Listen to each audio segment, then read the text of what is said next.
We've had somebody in our department that studied grass. And so I'm the latest iteration of that, and I'm sure everybody in here has an opinion about lawns. And what I definitely don't want to do is tell you that that your opinion is wrong, or there's a right way to do it and a wrong way to do it. So I work with people that want their lawn to look like American Family Field. I work with American Family Field and Lambeau Field on those grasses. Okay, it's very intense, and the goal is to have a surface that performs. I also work with people that hate their lawn, and they want it to go away, and they want to plant the stuff that won't grow at all, and they want to put violets in there, and that's great too. And then we do research to try to help everybody achieve their ideal version of a lawn. Okay, so this is where I get to work. The O.J. Knorr Turfgrass Research and Education Facility. O.J. Knorr was the person who basically brought Milorganite to the market. Back in the 1920s, he did some of the original research in Madison on it and determined that it would be a great fertilizer for lawns and gardens. So that's why our Turfgrass Research Station is named after O.J. Knorr. But as you can see in this picture, we have a lot of area to play with, and we have areas that don't get mowed at all, like No Mow May stuff, and we have putting greens. We have as much putting greens area as a typical 9-hole golf course does, and so we have everything in between. So we certainly don't know it all, and we learn new things every year, but this is our playground, and this is where a lot of the information that I'm going to share with you comes from. So this is what I think is the top lawn problems that we see year in and year out. So I'm guessing some of these are your problems or your challenges. So we're going to talk today a little bit about each of these. Crabgrass, creeping Charlie, or ground ivy, creeping bentgrass, dog spots, and tall fescue. And I was talking with a couple back at the table there, and we saw tall fescue and creeping bentgrass and the samples that they brought in. So confirming my list here of these are some of the most common and difficult problems that you'll run into. Okay, so crabgrass is sometimes misunderstood. Crabgrass, quackgrass, and I didn't have quackgrass on my list, but crabgrass is this grass that germinates in the summer, usually in areas with poor soil, and it dies at the first frost, and then it goes away.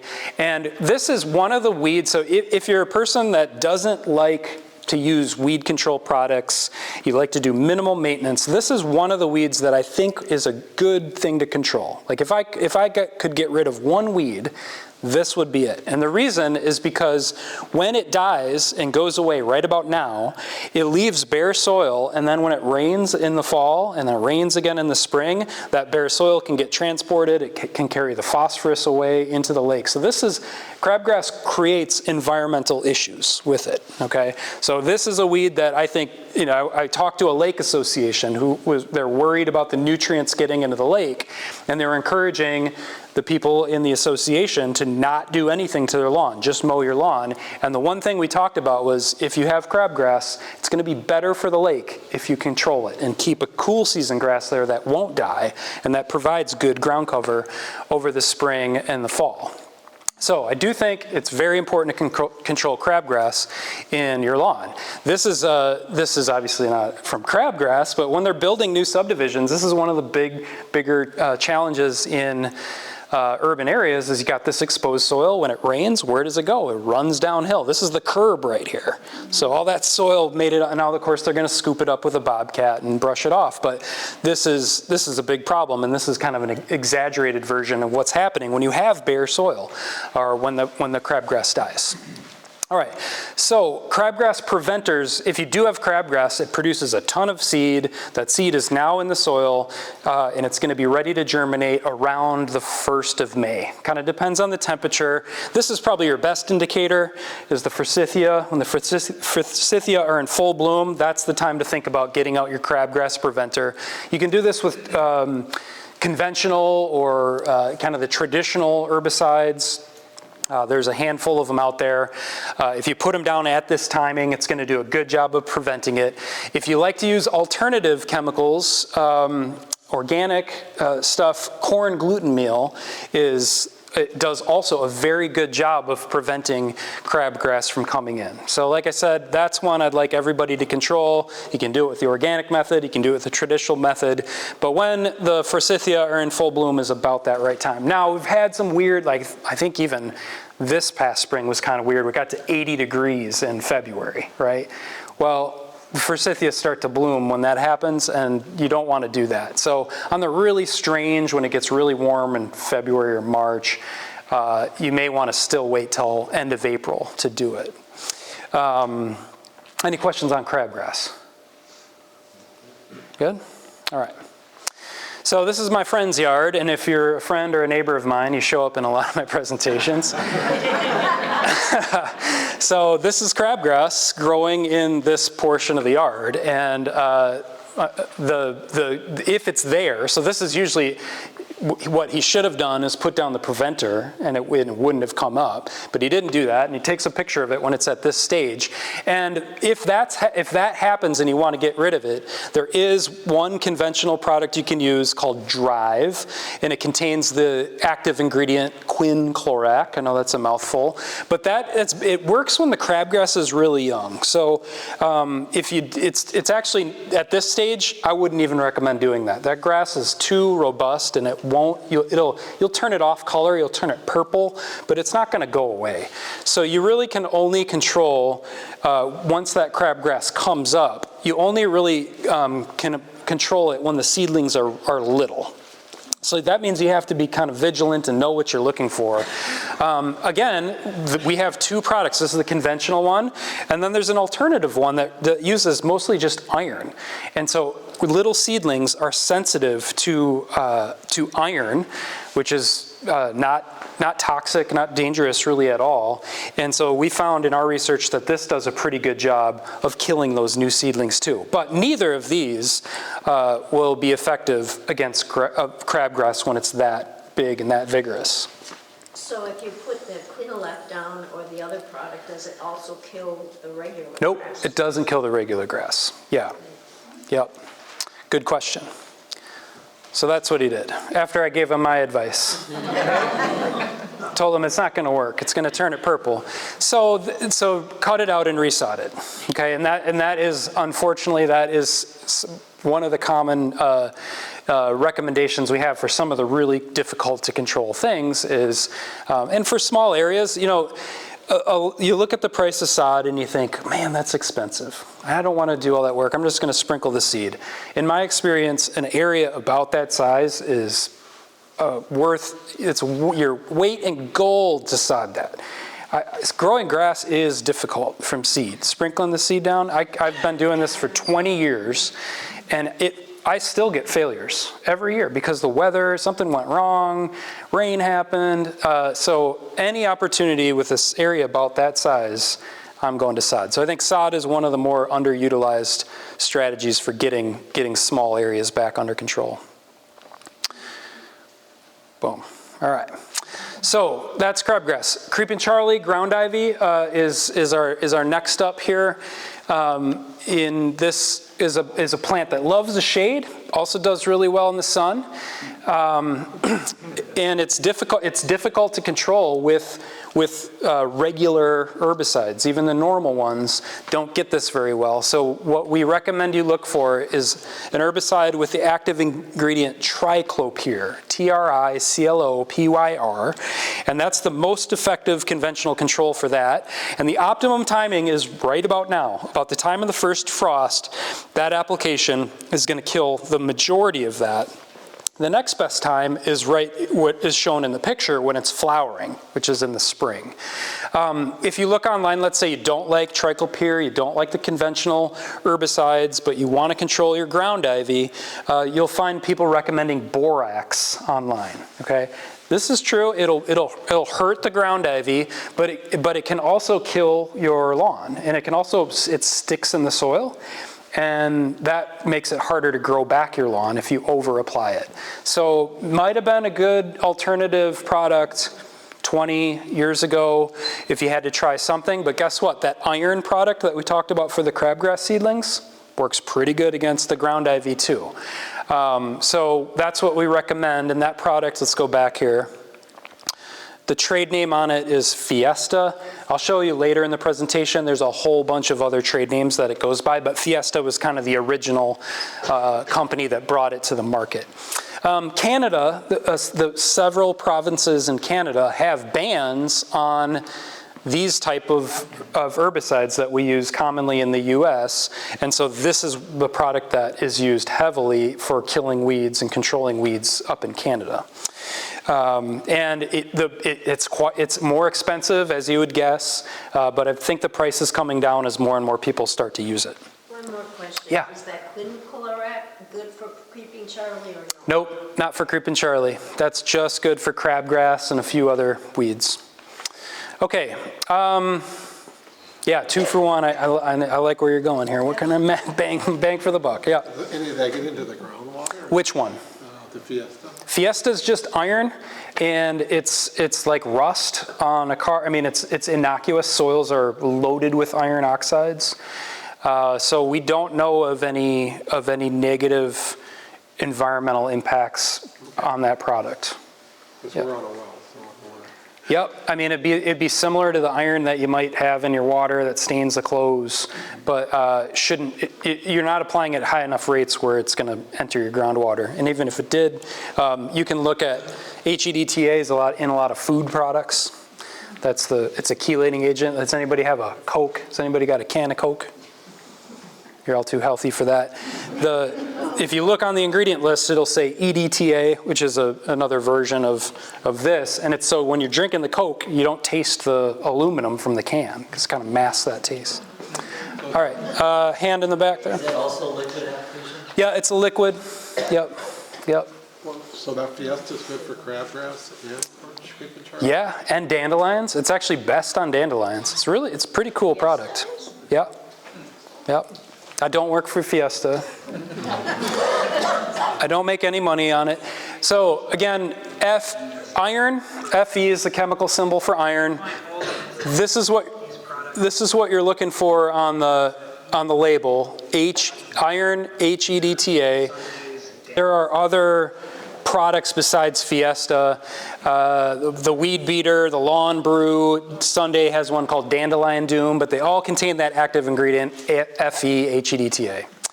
All right, so No Mow May, you've probably heard about that movement for the last few years. I don't have a ton of new things to say about it.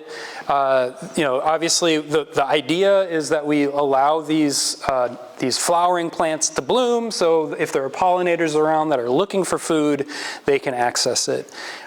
Sure, if that's what you want to do, that's absolutely fine. If you'd like to mow your lawn, that is also something that I think you can do. We do have dandelions and clover and ground ivy that bloom in our lawns all the time, even when we mow it. So I think there's strategies. The reason that those plants exist in your lawn is because they're able to bloom and complete their life cycle. Sure, we might knock back the populations of the flowers for a day or two, but then those blooms show right back up. So these are all pictures from a New York Times article that I thought looked pretty nice. It's not that different. Okay, what about June? Right, so the one thing I don't like about the No Mow May movement is that it really suggests that you should not mow your lawn until June. And when June comes along, it can be difficult, impossible, damaging to the lawn if you try to mow it. So the other thing I've seen is sort of like this picture here. There are a few blooms in that, but I had to talk to somebody about they had 0 weeds. They just let their grass grow up. That is completely pointless, right? So if you don't have any flowering plants in your lawn, go ahead and mow it, because the whole point is to allow plants to flower.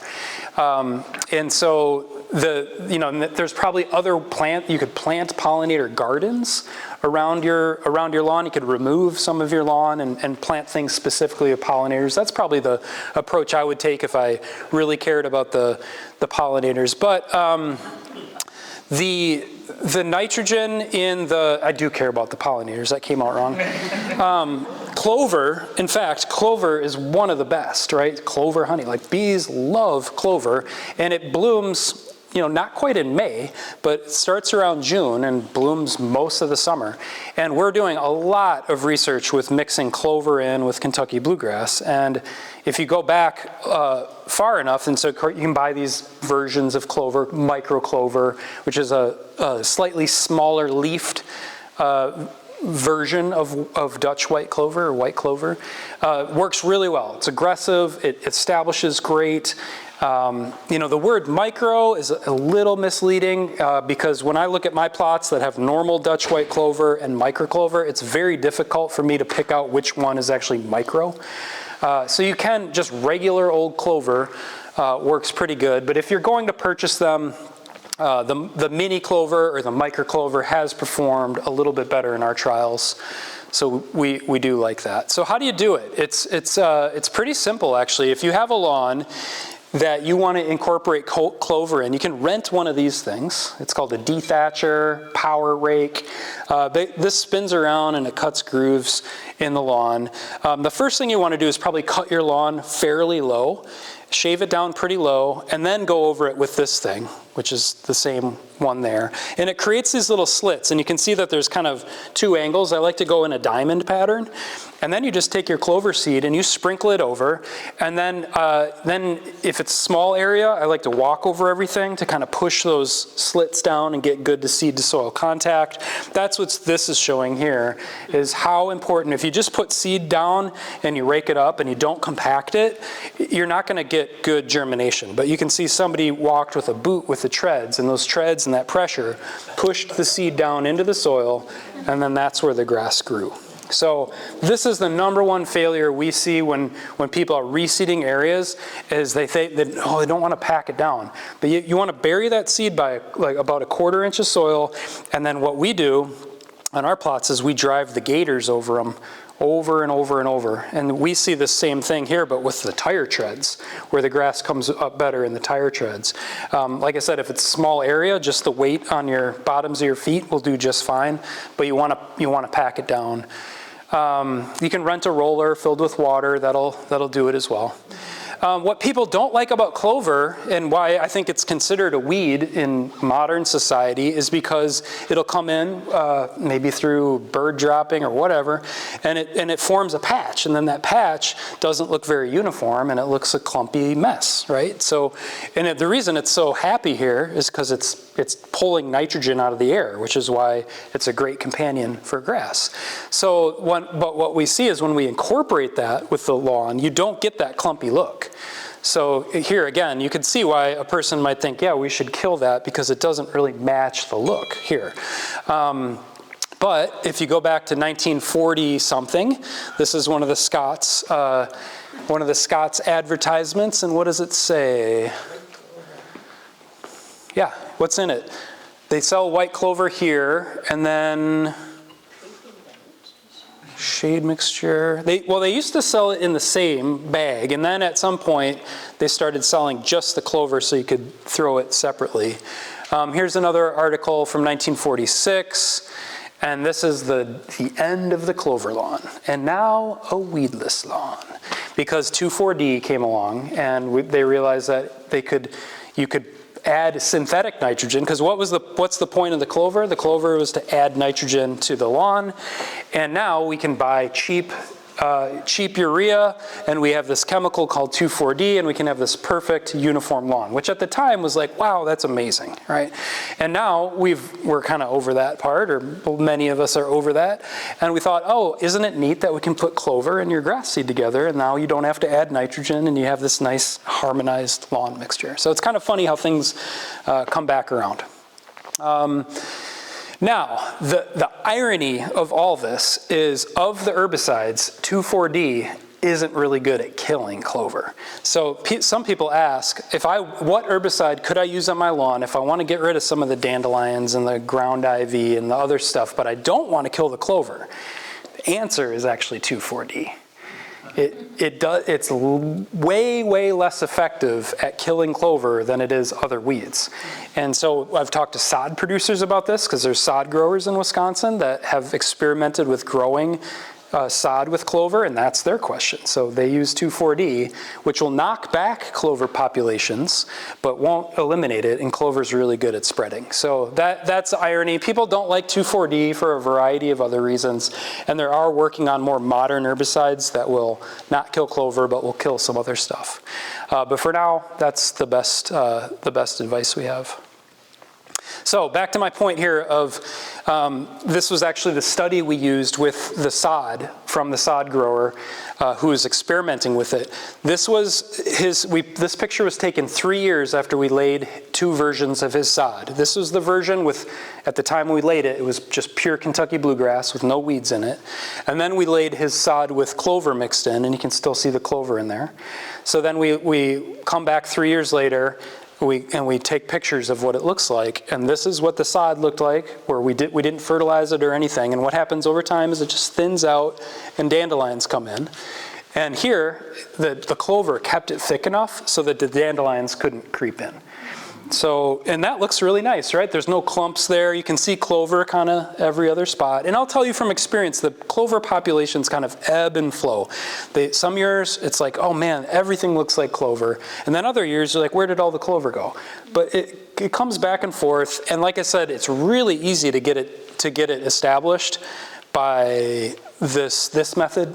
And so if you lose your clover for whatever reason, it's actually not that much work. It's less than an afternoon's worth of work to do this, put new clover seed down, and then the next year you see some clover. By year 2, it looks like a full clover lawn.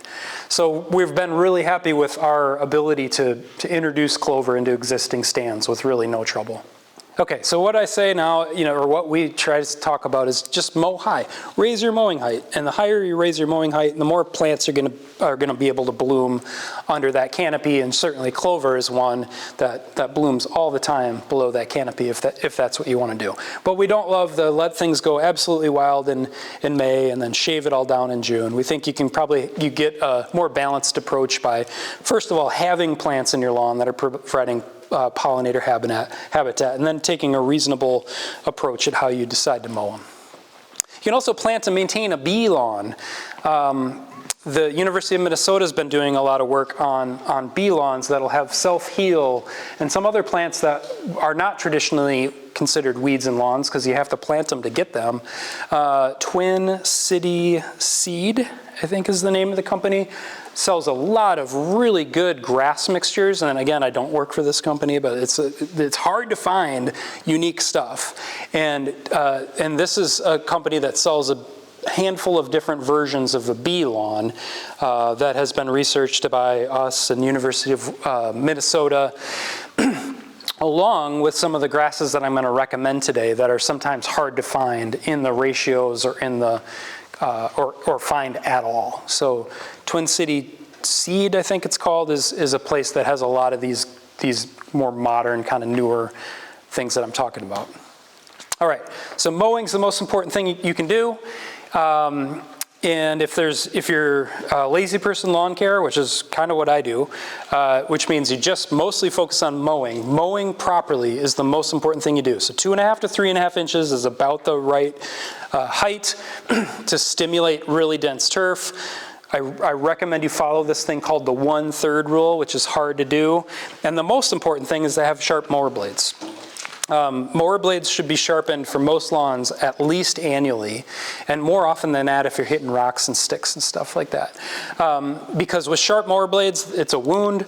Grasses they grow back, they don't love to be mowed. So when they get cut with a sharp knife, they heal faster, you get less disease, you have better growth rates, you have better appearance. And we recommend that this says mulch the grass clippings, but what I really mean is return them. And if you follow the 1/3 rule, you don't even need a mulcher. And that's been the biggest improvement in my life as a lawnmower, is switching to my side discharge and not feeling guilty about it. And the reason I don't feel guilty about it is because people at North Carolina State, crazy as they are, did a study where they cut with a mulching mower and then a side discharge. And they got down and they vacuumed it up and they measured the grass pieces. How fun does that sound? And they found that mulching did not decrease the clipping size. So it wasn't like, the story they tell you is it just cuts it multiple times. So you get this half-inch blade, and then it gets cut and cut and cut again. And, it doesn't even make sense if you think about that. You've seen that big mower, that big blade on it. There's no way you throw a half-inch blade there. It's not going to cut that in half. Come on. And of course it didn't. So where did that come from? It's a leaf mulching. And that's how I use it.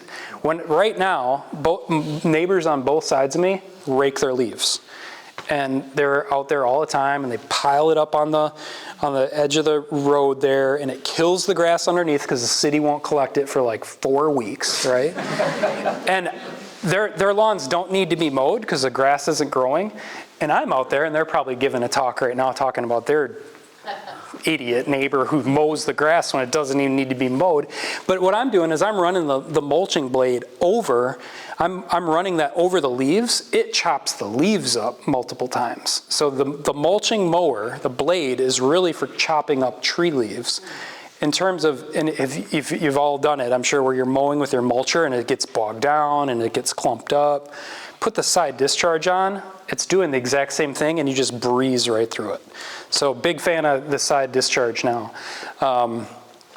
Side discharge may result in fewer clippings on the surface, increasing the uniformity compared to a mulching mower. So there, you need science to incorporate it. Thank NC. The leaf tissue at any one time. It's easier said than done. What it looks like is, it's not mowing every week. It's mowing every week when the grass is growing fast in the spring and the fall. But it's probably mowing every other week when the grass is growing slower. So it's not that unreasonable to follow it. The researchers at University of Nebraska studied the 1/3 rule, which is don't remove 1/3 of the leaf. And then they did the 1/4 rule, which is cutting even more frequently. And then the half rule, which is, wait till the grass is, let's say it's 6 inches tall, and then cut it back down to 3 inches. So you can see that here. If you're mowing your lawn at 3 inches, if you're following the 1/4 rule, you have to mow it when it gets to 4 inches. But you can wait till it gets to 4.5 inches and still be following that practice, okay? And it's not like you're out there with a mower or a ruler or whatever, but just in general, you don't want to be cutting half of the leaf blade down.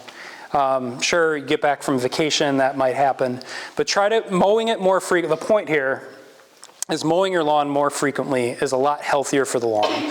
They collected data on this and found that this is a total number of times they had to mow out in Nebraska, and they had good quality, no scalping, and they mowed only 15 times doing that. With the 50% rule, the quality went down, but they only mowed about 7 times. So that's the trade-off, is the lawn quality decreased for both of those. The craziest thing is, and this is one of my favorite facts about grass, is that these two, this is the amount of clippings that you grew. This is how much your lawn grew over the summer. So the first time, the lawn doesn't really start growing until May. And then what we're doing is just adding up all the growth over the year. And you can see these two weird ones that shoot way up. And at the end of the year, this is almost twice as much grass. This is probably like 40% more grass for the year than those. And these are the scalping ones. So when the grass grows up long and then you cut it down short, the grass is like, oh boy, that was stressful. That was a big problem. We need to grow faster to recover from that damage. So it's like a stress response so when people say, I'm going to shave my lawn down low because I don't want to mow it for a very long time, joke's on them, right? So the more frequent you mow, and these are the third rule and the half rule, so this is mowing like every week or every other week, you can see you're growing less grass. So you can mow it high, mow it frequently, and it's going to grow less and look better. So that's kind of a cool thing. Here's the actual data here on if the higher you cut, the slower it grows. Here's the tall cut grass is growing slower. The low cut grass is growing faster. Again, the leaves are the plant's solar panel, And it knows I need this much energy, so I need this much solar panel. When you cut it down short, it says we got to grow faster because we need more sunlight, capture more sunlight. Speaking of sunlight, we grow grass in a lot of places that we shouldn't, like this. I'm amazed that that looks that nice, because it shouldn't. The grasses that we grow evolved in wide open spaces, and they're not used to being shaded. Problems with shade, not enough light, that should be obvious. You need at least 4 hours. 4 hours, and I'm not even going to guarantee your success. 6 hours can probably guarantee success. If you don't have 4 hours of sunlight, it's not going to work very well. This one's huge, competition for water and nutrients. So we don't think about the competition. When you got shade, you got another plant there, and that other plant is pulling out water and nutrients from the soil. And then the third one is diseases. So this is another one of my favorite pictures from Pat Sisk when he was the superintendent at Milwaukee Country Club. He sent me this.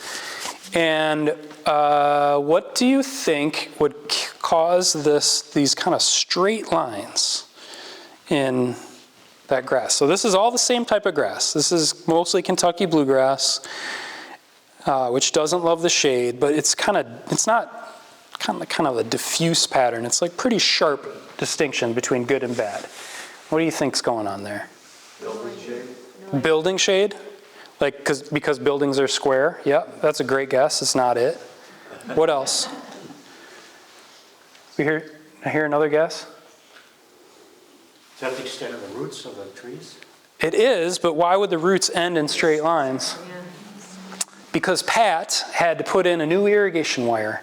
So he took out a trencher and he cut a channel that looked like that, which cut off the tips of the roots that were growing out here. And he couldn't believe it either, right? So this picture shows how much of that stress from the shade is because of the trees competing for water. Okay, so what some golf courses do is around the greens and around the fairways is they'll just run a trencher every 5 years to keep those roots from creeping into those parts of the area. So again, I'm not suggesting that you do this, but it is a reminder that it's not just the light, it's also the competition for water, for nutrients. Okay, so let's say you're dealing with shade. These are the good choices: Supina bluegrass and rough bluegrass. They are both relatively difficult to find. Rough bluegrass is considered a weed by many accounts. Supina bluegrass is the most expensive grass in the world, and fine fescues are great, but you need dry shade. These are the most common grasses that you find in a bag of lawn seed, and those are the bad choices. So you'll find a typical off-the-shelf sunshade mix is going to have Kentucky bluegrass, perennial ryegrass, and fine fescue. It covers all the bases. That's in there for the shade. That's in there for the full sun, good looks. But if you purposely have shade, you just want to stick to the left side, and you don't want to mess around with Kentucky bluegrass or perennial ryegrass. Supina, absolutely by far the best wet shade grass. Very rare, it's like $50 a pound. The good news is it grows like wildfire, so it creeps into these wet, shady areas. It does well in compaction, which is also a problem, usually in wet areas. It does turn brown and sometimes dies in direct sun, so that's something to note. It's used all over. In Madison, I can name 4 or 5 places where I find Supina bluegrass doing really, really well. So here is a screenshot of, if you want to buy 50 pounds of it, you're going to have $1,500. If you want 2 pounds, it's going to be $100. Now, the good news for small areas, that's not terrible, that's doable, and it spreads. And so what some companies will do is they'll mix in the Supina bluegrass with rough bluegrass, which is cheaper, and then over time the Supina bluegrass kind of takes over. Rough bluegrass is like a poor man's Supina. This is Supina here, so it's got this kind of limey green look to it, but it's very soft. We do an extension event where we bring, anybody done Grandparents University? It's a cool event at the University of Wisconsin. Grandparents take their grandkids, they do majors, and we do one on turf grass, and we ask the kids and their grandparents, what's your favorite grass? And they always pick supina because it's so soft. And they have their shoes off, and they're just like, what is this? It's really fun. And this is it. This is the patch that they all put their feet on. This picture was taken in April. Okay, so it's the first thing to green up before, you can tell it still looks like winter, right? You just want to put your jacket on looking at that picture. And that supina bluegrass is like, all right, let's go. Here's what it looks like in July. It's like, where's my shade? This is not what I bargained for. So don't plant it. I've taught you about how wonderful this grass is. What I don't want you to do is spend $1,500, plant it in your lawn, and then call me when it looks like that in the summer. So it's very shady. Will it recover from that? Yeah. I mean, this picture was taken before that picture. So, I mean, this isn't dead. It's just saying, hey, forget it. We'll see you in the fall. This sun is for the birds. Okay, fine fescue is my favorite grass. It has many, many benefits. It's 5 closely related species. So we call it fine fescue, but really talking about 5 different species that are very difficult to differentiate, very low maintenance, very quick germination, which is, if you're gonna grow grass, you want one that germinates quick. Fine fescue is one of the quickest. One drawback of it is it doesn't spread, except for one of these, creeping red fescue. Creeping red fescue will spread. It spreads really slowly. So that's one drawback. It's really good in full sun. It's really good in dry shade. It doesn't like wet soils in sun or shade, and it doesn't like traffic. It doesn't like compaction. If there's any golfers in here, some of the fanciest golf courses in the state grow fine fescue on the fairways, and those are the ones that you can't have a golf cart because the golf cart wheels will kill it. So it doesn't. That's another problem with it, is it doesn't like that traffic. But in a dry shaded area like that, ooh, that's perfect. Keeps other weeds out naturally. It's got chemicals in the roots that prevent other grasses or other weeds from growing in, so you don't get a lot of weeds in. It has that nice wispy look. It can handle that type of dappled shade as long as it's not wet. Really, really good grass. And like I said, and here's another version of it, kind of lays over. This is the stuff you hear about no mow, low mow. It's mostly fine fescue. And it just, excellent ground cover for these low maintenance areas. But what I just said is it's on fairways at some of the nicest golf courses in the state. So you can have a fine fescue lawn that's good enough to be on TV on Sunday afternoon. So it's a really adaptable grass. This, of course, is not getting mowed. This gets mowed a few times a year, where the fine fescues on those golf courses get mowed 2-3 times a week. So really, really flexible, adaptable grass that's well suited for most of Wisconsin. Here's what it looks like. This picture is taken 5 years after we planted it, and this strip we never fertilized in 5 years. This strip we fertilized twice every year. That one four times a year. How many times should I have fertilized that grass? Yeah, right? Problems with it, summer of 2012, remember that drought? That's what my neighbor's fine fescue lawn looked like.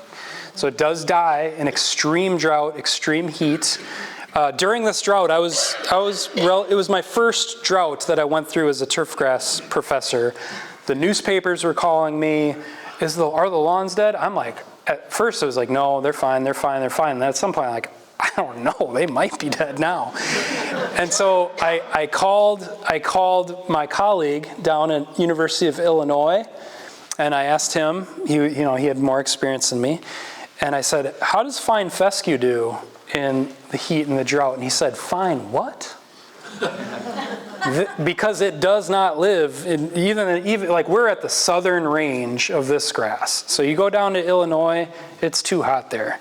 So this grass likes it cold. Madison is like, it'll live in Madison, but if we had a drought last year, didn't kill the fine fescue like it did in 2012. All right, shade management, don't fertilize. No more than 2 applications per year, probably less. You're not growing very much grass. When you fertilize it, it tells the plant to grow more leaves. It doesn't have enough sunshine to feed those leaves, so you just want to keep it minimally growing. Mow it as high as possible, because again, you want it to capture as much light as possible. And remember what we said, if you mow it low, it grows faster, it uses more resources. So you want to stay off of it, mow it high. Supina though, which loves the shade, you can mow that grass low, you can fertilize that in the shade. But again, I don't think most people in this room are going to have supina. Limit your traffic, don't wear it out, it's hard to grow back. Prune your trees, get more light, and when the tree leaves fall, mulch those leaves, because right now, in a shady area, this is prime time for getting sunlight, right? And if it's covered by maple leaves, that's shade that doesn't need to exist. You could rake it off like my neighbors, or you could just get your mulching mower down, chop it up, and get into the canopy. Michigan State University did a bunch of work on mulching leaves into the canopy, and they found that it decreases the weeds that show up year after year. So another reason to mulch tree leaves in and leave those chopped up leaves on the grass. We're not going to talk about this, but if it's so shady, there are other plants that you can plant besides grasses that probably become a good idea. So when I come across situations where people are trying to go grass and it's just too shady, I say hostas, start thinking about things that are not grass. Put mulch down and grow some shade-loving perennials. Okay, bent grass. This is the worst. Sorry about that, because you guys got bent grass. It comes in wet areas. It looks like this. It's puffy. It browns out in summer. It spreads like crazy. It's almost impossible to kill. And even if you kill it all, it likes to come back. So it's one of the worst weeds that you can have in terms of persistence. So one of the recommendations is to kill it with Roundup or some chemical that will kill it all dead, and then wait for it to regrow and then kill it again. Just an absolute mess to have. This is the one product that you can try. It's called Tenacity. Mesotrione is the active ingredient. It's really weird. It turns this white. It'll turn it completely white because it blocks one of the pigments that the grass uses to photosynthesize. But it doesn't kill it like dead. You have to apply it 2 or 3 times in the fall, 2 or 3 times in the spring, and eventually it'll fade away or get to low populations and the grass will come back. So this is the best strategy if you have creeping bent grass and you're not interested in a complete lawn renovation. Now, things you can do to discourage the bent grass from coming in is reduce or eliminate irrigation. It spreads really, really easily, unfortunately, and it can form a patch like this in just a couple years. And then this is what it can look like in the summer when it starts to get too hot and brown out, kind of like that Poa supina. So, yeah. So is that in a grass mix, or does that sort of blow in? Where do you? Yeah, who knows where it comes from, to be honest. It's a golf course grass. So if you got, if your husband's golfing and knocking his shoes off, that can happen like that. It probably comes in just from animals, birds or whatever, just any little node, and then it can spread. But it's possible it comes in on seed, but not really likely. So wouldn't a side discharge or mulch of this spread more quickly? It usually grows so low that your mower won't even hit it. It just grows under your mower. Okay.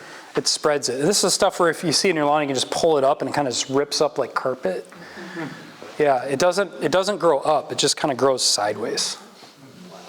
Yeah. Irrigation at Target in Fitchburg while it's raining. Don't do that. All right. Dog spots are fertilizer burn. If you spill fertilizer, you're going to get a spot that looks like this. Be surrounded by a green ring. You see these have green patches where the P concentration wasn't strong enough to kill the grass, so the grass grows because that's a lot of nitrogen. So when you see this response, it tells you that your lawn is hungry for nitrogen. So that could be a tip to add a fertilizer application. And then when you see that, and you're gonna have to fix that patch. They usually don't grow back because of the high salt concentration, but what I do is just rake them up. I have a bucket of topsoil. I have a seed mixture that I like to use, and I like perennial ryegrass for this because it germinates right away. And I just scrape off that dead grass, I loosen up the soil a bit, and then I take a small layer of soil, I sprinkle my seed on, and then I take another handful, I spread that on, and I step on it, and usually mostly the grass comes back. Some dogs will kill the grass, some dogs will drink more water and won't kill the grass. We don't have any solutions for limiting that. If you do have a dog that kills the grass every time they pee, the best thing to do is train them to pee in like a mulch spot or something like that. But that's about all I have for that. I always think if I can think of a solution for this, I would be a millionaire because you hear it so much. I have the name, so maybe if you find you can use this name if you come up with a product that works. But tell me this isn't great. You're in luck, right? And that's what my dog does.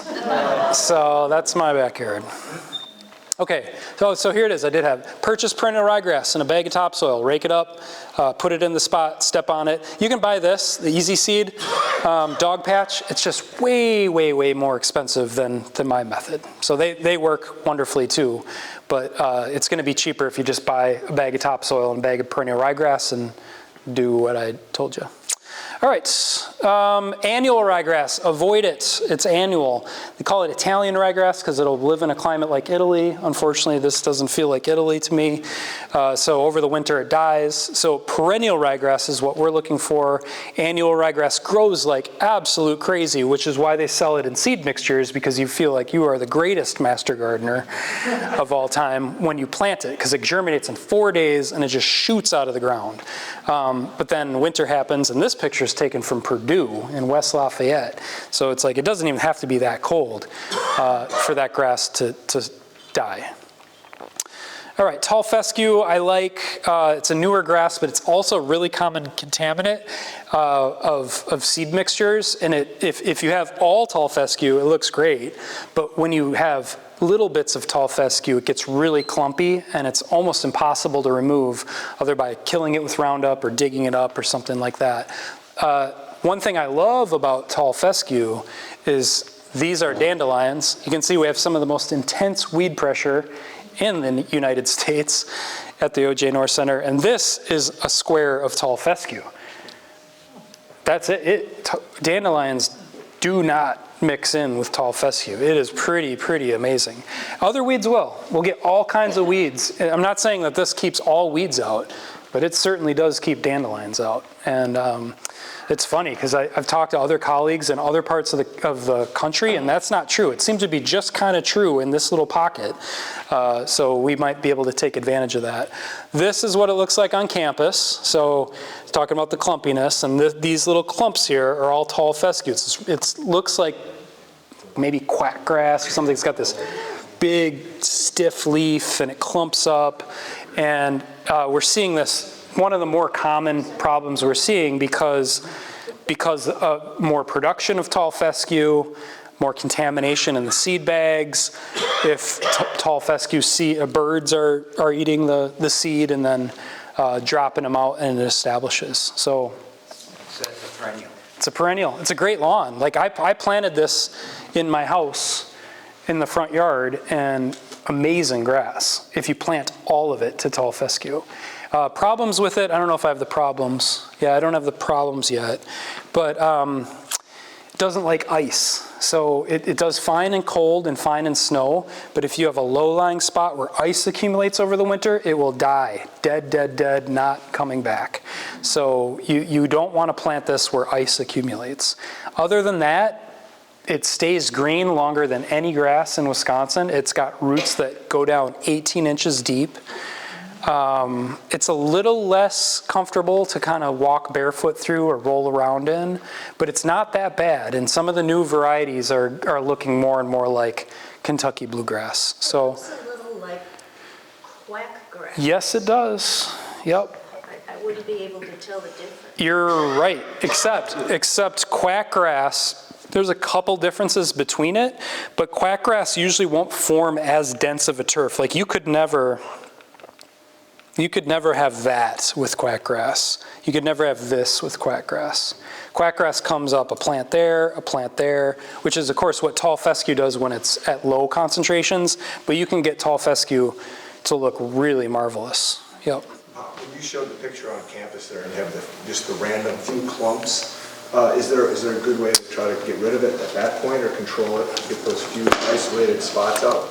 Dig it. Dig it out? It's the only thing. There's no chemical. There's absolutely nothing.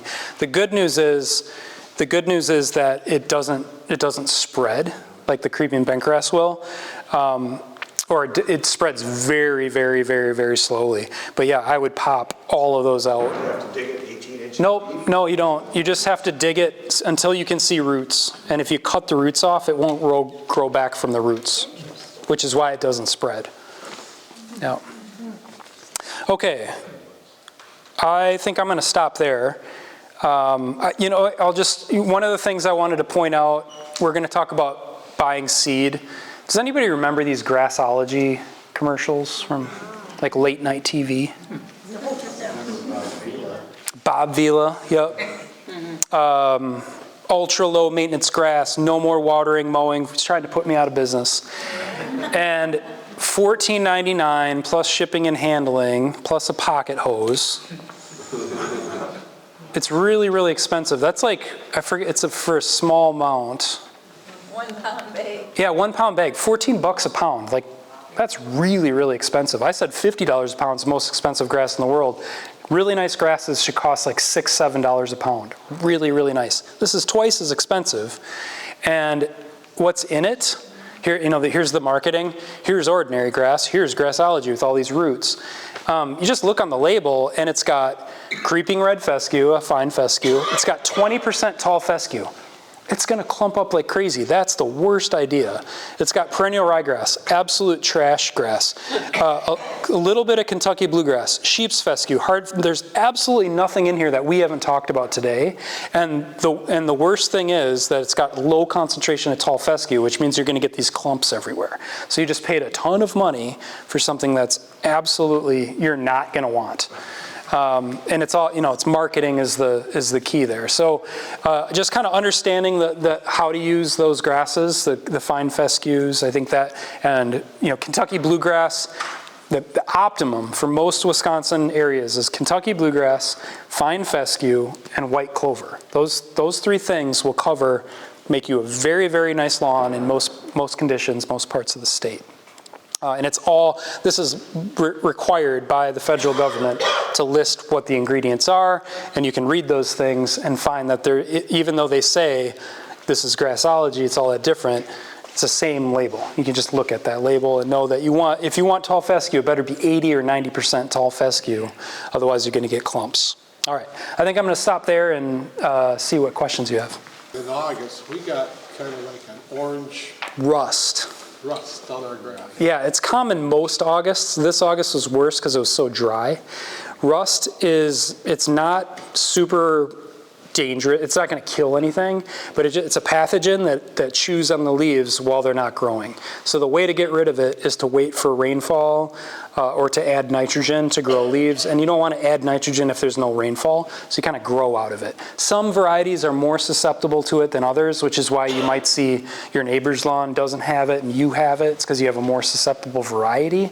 But there's really nothing you can do other than wait for better conditions. It made my dogs itch like crazy. Yeah, and when you mow it, you see the orange clouds and it stains. Yeah, I don't love it, and unfortunately, there's not a ton you can do about it. Yeah, Weed B Gone is what we just call a standard 3-way herbicide.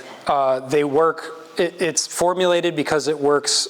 It'll kill the largest variety of broadleaf weeds in the lawn. So it actually, the chemicals change from year to year and brand to brand. There's not a lot of variability though. It's a Better product than we do now? well, think about, it's just like this. In the weed bee gun, it's gonna say 2,4-D, dicamba, MCPP, usually. And what I said is like for Creepin' Charlie, you want triclopyr. So you wanna read that label and make sure that you buy a product with triclopyr in it. So understanding those active ingredients. But for most things, the standard 3-way mix is gonna get most of it. Like if you wanna kill everything but your white clover, then you don't want that. You want just 2,4-D because the other things in the weed be gone, so it's usually 3 things, are gonna kill the clover too. I saw another hand here. I have a 50-year-old lawn on about an acre, and it's been great. I seeded it with Cedarburg mix. Frankly, I have no idea what that included. But now I'm having a number of brown spots, stuff underneath a tree, which is probably shade caused, but other stuff's right in the middle of the sunny part of the lawn, and I got a guy out, Mr. Grassman, and he said, my seed is too old. The seed I put in is now aged. It's 50 years old, and that's what's causing all these brown spots. Incorrect. He was driving a Mercedes-Benz, so I... Did he look like Bob Vila? So for brown spots, for brown patches, we do have the turfgrass diagnostic lab. Send in a picture, sometimes send in a grass sample if need be. They can check it for pathogens. The problem is a lot of the things that attack grass have similar like appearance, brown patches, brown spots. There's a variety of things it can be. I knew that's rust because it's orange. There's not a lot of stuff that's orange. So there are some diseases with the really wet spring we had. My guess is it was a root infector. It could have been summer patch, it could have been take-all patch, but something chewed on those roots. And when then the summer hit, those patches didn't have roots and it turned brown.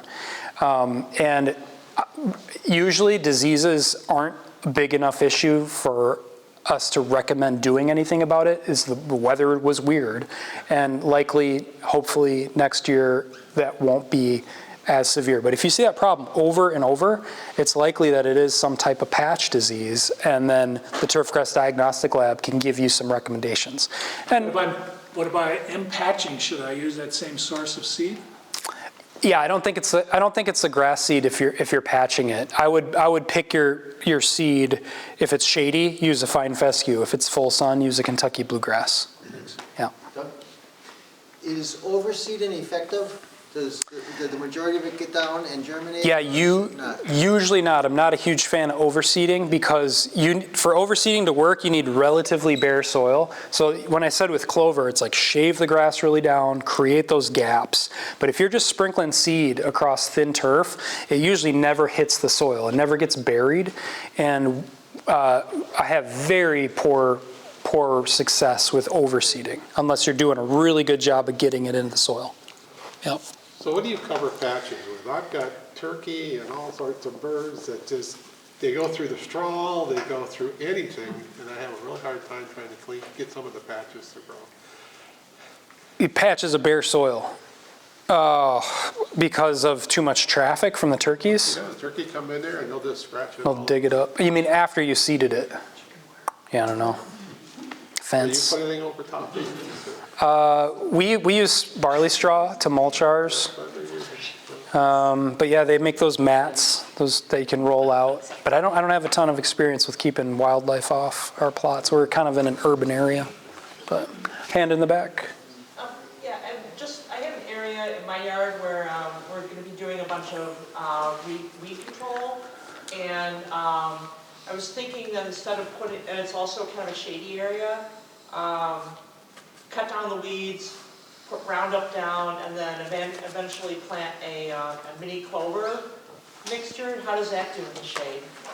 Clover's okay in the shade. It's not great. And in fact, you don't find a lot of clover growing in shade, but if you seed it down, it'll be there. It might just be something that you have to add more over time as it starts to thin out. But yeah, give it a shot. I mean, does the clover mix have grass in it too? Some do, but you can just buy the clover itself. Okay. Micro clover, mini clover. Yeah, really, really tiny seeds.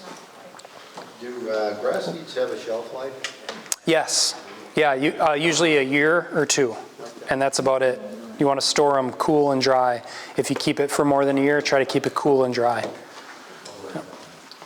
I unfortunately have jumping worms. Oh, yeah. They seem to also be under the grass soil, besides in the garden part. And it seems like the grass is thinner and Yeah. it's just not taking, Yep. even with fertilizer and everything. Is there anything I can do?